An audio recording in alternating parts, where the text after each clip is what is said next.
You checked it last week. Maybe it was Fidelity, maybe Vanguard.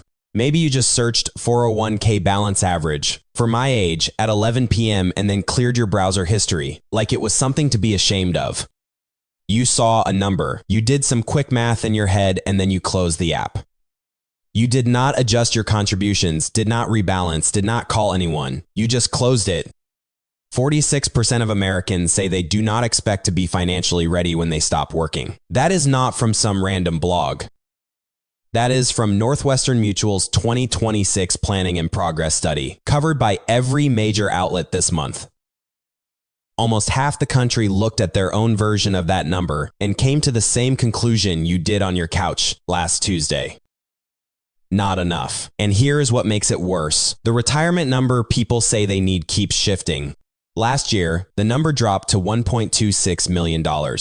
This year, Northwestern Mutual says it climbed back to $1.46 million, matching where it was in 2024. That is a $200,000 swing in a single year. The goalpost does not stay still.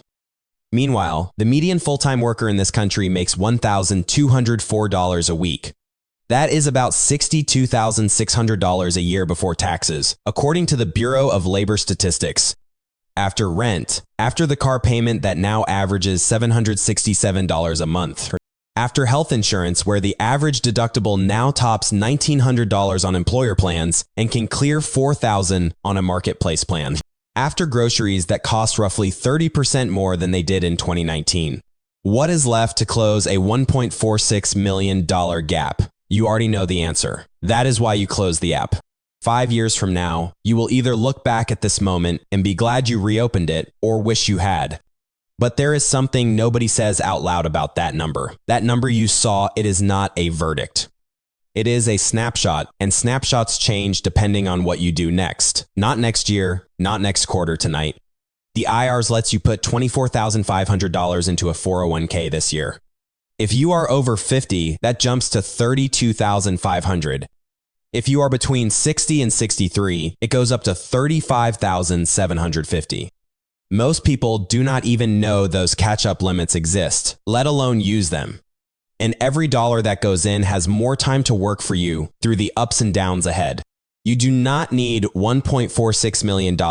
You need to know your actual number, not the magazine headline number. Your number based on what you spend, based on where you live. Based on what Social Security will realistically cover and what it will not. Open the app again. But this time, do not just look at it. Change one number, your contribution rate. Your target date fund, your beneficiary you never updated, one number. The version of you who closed the app last Tuesday and the version of you who changes something tonight are not the same person a decade from now. The difference is not luck. It is not income. It is whether you closed the app or opened it twice. This is not investment advice. This is a snapshot of publicly available data, meant for education and general information only. Your situation is different. Talk to a qualified financial professional before making any changes to your accounts.